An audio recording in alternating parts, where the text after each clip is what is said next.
하나님 말씀 창세기 9장 8절에서 18절 말씀입니다. 하나님이 노아와 그와 함께한 아들들에게 일러 가라사대 내가 내 언약을 너희와 너희 후손과 너희와 함께한 모든 생물 곧 너희와 함께한 새와 육축과 땅의 모든 생물에게 세우리니 방주에서 나온 모든 것 곧 땅의 모든 짐승에게니라. 내가 너희와 언약을 세우리니 다시는 모든 생물을 홍수로 멸하지 아니할 것이라.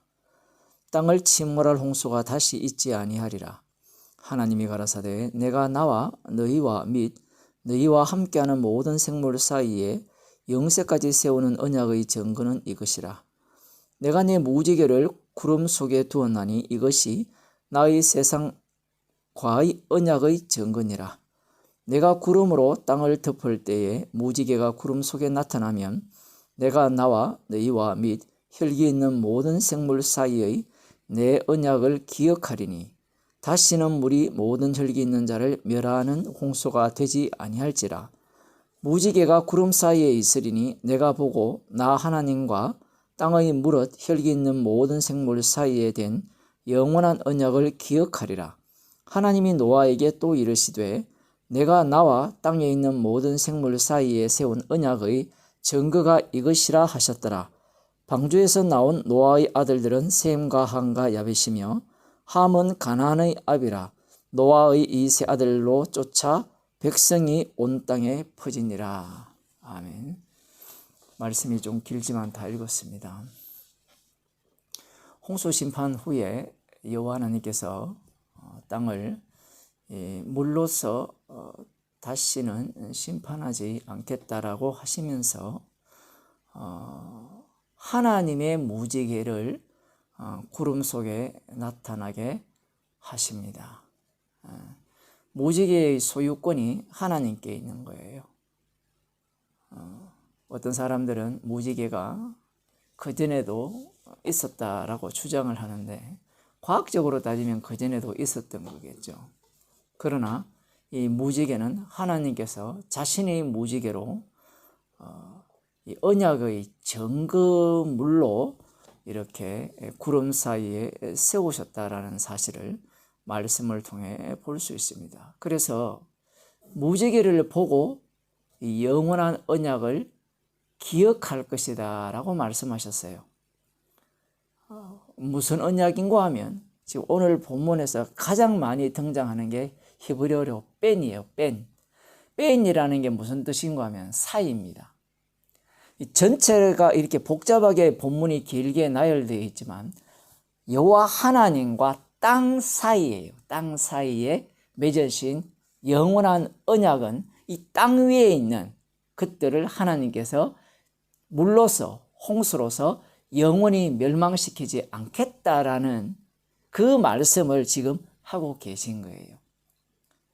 여기에서 이 사이라는 단어가 한 6번, 8번, 한 10번 정도 계속해서 반복되거든요. 여기 12절부터 17절 사이에. 이게 왜 그렇게 중요한가 하면 하나님이 계시죠. 땅이 있죠. 땅 위에는 무엇이 있습니까? 생물들이 있고 생물들의 중심에는 사람이 있죠. 제가 그 18절도 읽은 이유가 최종적으로 이 동물과 이 새들은 누구의 먹잇감이 식물이 되는가 하면 사람의 식물이 됩니다. 물론 하나님께 드리는 희생 제물에 들어가는 것도 포함되지만 실질적으로는 최종적으로 이 사람의 번성을 위한 언약입니다. 그래서 이 영원한 언약, 이 땅과 이 긴 말씀을 쉽게 설명하면 땅과 하나님 사이에 맺으신 영원한 언약은 무엇인가 하면 이 땅을 물로서 심판하지 않겠다는 거예요. 그것을 증거물로 세우는데 언제 증거물로 이 무지개가 뜨는가 하면 언제 뜰까요? 이게 재밌어요. 우리는 무지개를 보려고 하면 물을 뿌리면 쉽게 볼 수 있잖아요. 폭포가 떨어지는 이 방향만 잘 보게 되면 무지개를 볼 수 있잖아요. 지금 이 무지개가 뭐가 관련되어 있는가 하면 홍수 심판과 관련되어 있어요. 구름 사이에 무지개가 뜨잖아요. 비와 관련되어 있죠. 비를 내리는 중에 비가 그치면서 우리 어릴 때는 그걸 많이 봤어요. 무지개가 뜨는 거예요. 그죠? 어떤 때는 쌍무지개가 뜨죠. 그 무지개가 떴을 때 지금 시대가 아닙니다. 구약 시대입니다. 그 무지개가 떴을 때 하나님께서 무슨 언약을 기억하는가 하면 하나님과 땅 사이에 맺은 그 영원한 언약을 기억하셔서 물로서 이 땅을 심판하지 않겠다라는 그 영원한 언약을 지키신다는 거예요. 이 말씀이 상당히 어려운데 어려울 수밖에 없는 게 하나님의 말씀은 원래 육은 알아듣지 못하는 거죠. 육은 알아듣지 못하는데 육으로도 이해하기가 어려운 말씀이에요, 사실은. 여기에서 우리가 이 본문을 생각해 보면 어떤 의미를 이 무지개에 담았는가 하면 표현을 하면 이런 거예요. 비를 막 내립니다. 내리다가 무지개가 딱 떴어요.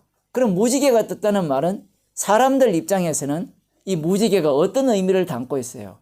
아하, 하나님께서 물로서 우리를 심판하지 않겠다는 그 영원한 언약을 지키시는구나라고 생각을 하겠죠. 그래서 이 무지개가 영원한 언약의 징표거든요. 그래서 이 무지개가 있음으로 말미암아, 무지개가 뜸으로 말미암아 우리의 생명이 보존된다. 지금 보호시키거든요. 보존된다. 그렇게 생각을 합니다. 대부분 그렇게 생각을 해요. 그런데 말입니다. 왜 영원한 언약을 하나님께서 세웁니까? 물로서 심판해야 되는데 하지 않겠다는 거거든요. 달리 말하면 무지개를 보고, 내가 세운 무지개를 보고 영원한 언약을 기억해서 물로서 심판하지 않겠다라고 하나님께서 말씀하신 내용을 볼 때 무지개가 떴다는 말은 어떤 의미를 담고 있습니까? 확! 의미 이해되죠? 지금 이 동영상을 보시는 분들 이해되죠? 확! 이게 무지개입니다. 표현을 하자면. 그 무지개 속에 무엇이 담겨 있는가 하면 하나님의 심판하겠다는 그 의지가 강력하게 담겨 있어요. 그런데 이 무지개가 그 심판을 막고 있어요. 그게 하나님과 땅 사이에 세워진 영원한 언약의 징표예요. 영원한 언약은 땅에 있는 생물들을 물로서 심판하지 않겠다는 게 영원한 언약이라고 사람들은 문자대로 해석을 하는데, 영원한 언약은 십자가 언약, 새 언약뿐입니다. 그러면 이 하나님께서 말씀하시는 영원한 언약은 이 징표와 함께 어우러져서 새 언약을 증가하는, 진짜 영원한 언약을 증가하는 영원한 언약이에요. 왜냐하면 구약에 있는 모든 것들은 그림자이기 때문에 그렇거든요. 만일에 구약에 있는 이 말씀 문자 그대로 영원한 언약이니까 이건 영원해야 돼, 우리 땅 위에 있는 생물들은 영원히 보존해야 돼 하는 순간 이것은 진짜 영원한 언약의 원수가 돼요. 제가 그저께 원고에 그런 원고를 써놨었거든요. 그림자를, 구약에 나오는 그림자를 사수하는 순간 십자가의 대적자가 돼요. 신기하죠? 성전을 사수한다라고 하면 진짜 성전은 예수님을 죽입니다. 율법을 사수해야 된다라고 하면 율법의 완성자이신 예수님을 죽여요.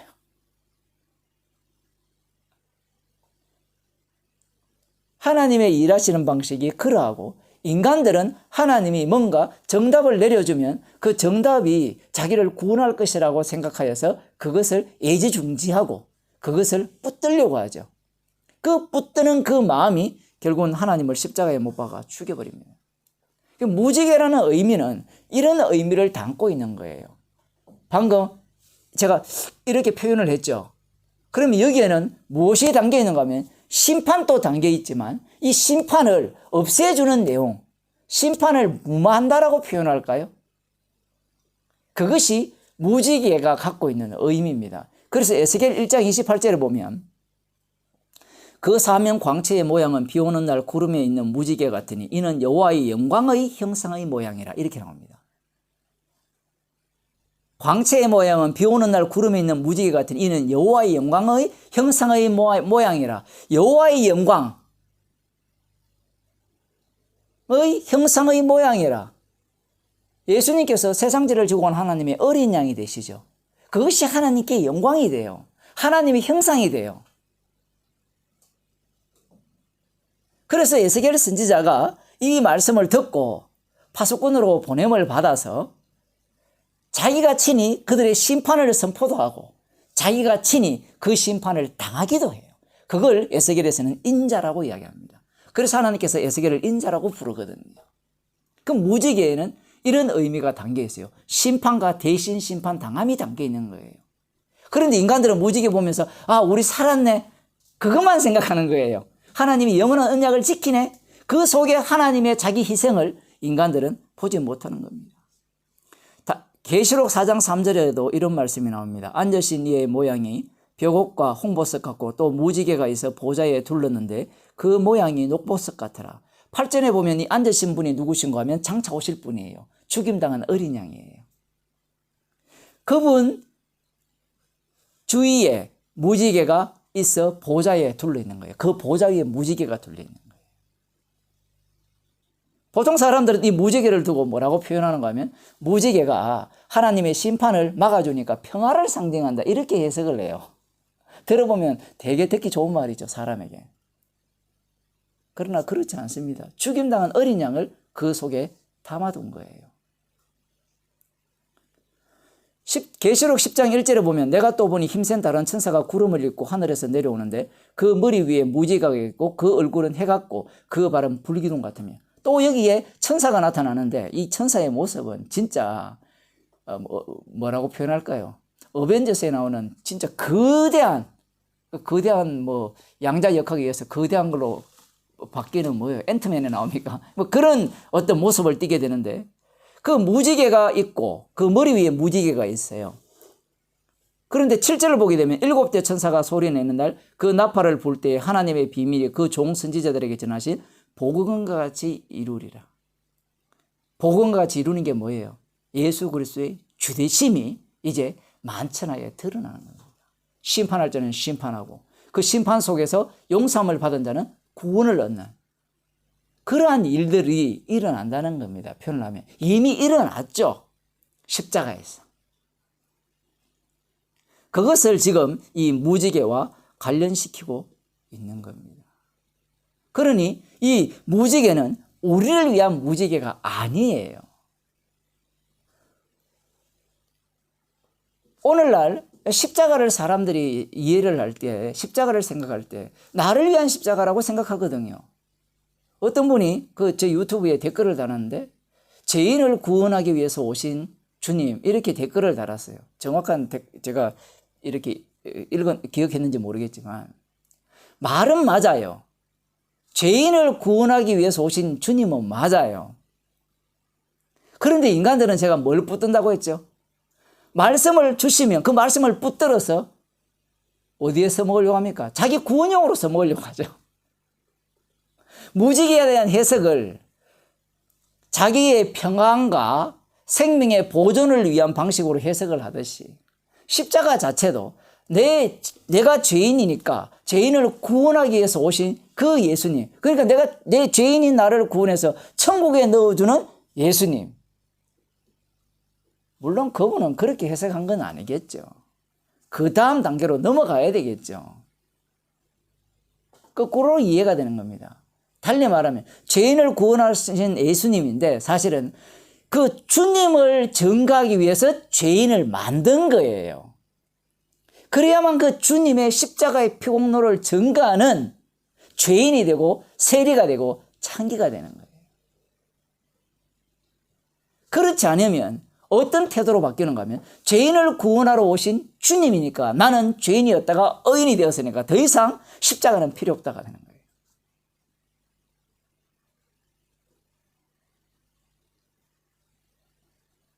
그래서 십자가는 이 무지개처럼 너무 자기에게 평안함을 갖다 주고 행복을 행복을 갖다 주는 거예요. 가정을 잘 되게 해주고 민족이 국가가 평안을 얻고 코로나가 다 제거되고 코로나가 창궐하더라도 이 코로나가 창궐해서 이 괴뢰 정권이 무너지고 그래야해서 내가 원하는 민주 정권이 들어서야 된다. 뭐 통합자 정권이 들어서야 된다. 그런 얘기죠. 그렇게 사람들이 생각하는 겁니다. 그게 사람들이 유별나다라고 생각할지 모르지만 개인적으로 들어가면 모두 다 그런 사고방식을 갖고 있는 거예요.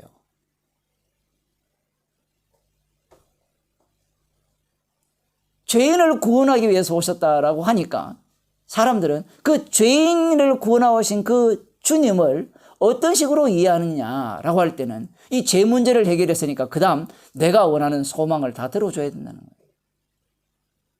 부자 되게 해주고 자식 잘 되게 해주고 건강하게 해주고 오래 살게 해주고 치매 걸리지 않게 해주고 교회가 부흥하게 해주고 내가 복음을 전하면 다 먹히게 해주고 그 모든 것들이 내 뜻대로 되어지기를 바라는 그런 주님을 믿고 있다는 사실입니다.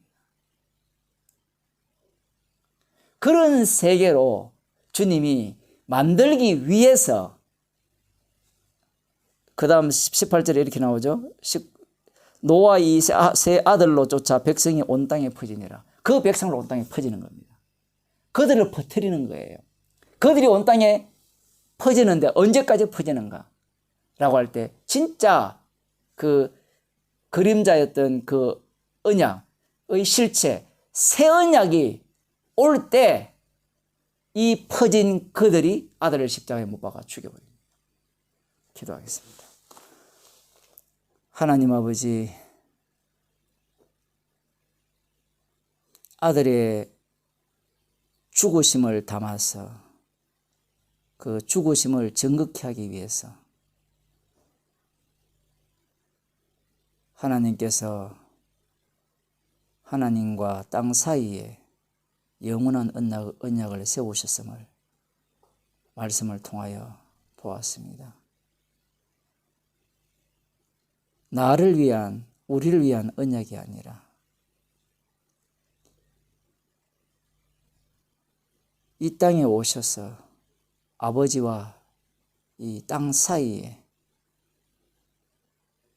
죽임당하신 그 어린 양이 주님 되심을, 심판주 되심을 정극히 하기 위해서 언약을 세우시고 언약을 성취하셨음을 저희들에게 알려주심을 감사드립니다. 이 땅에 우리들이 살아가는 이유가 십자가에서 다 이루신 그 주님을 증거하기 위한 그런 도구로 살아감을 기억하게 하옵소서. 예수님 이름으로 기도드리옵나이다. 아멘.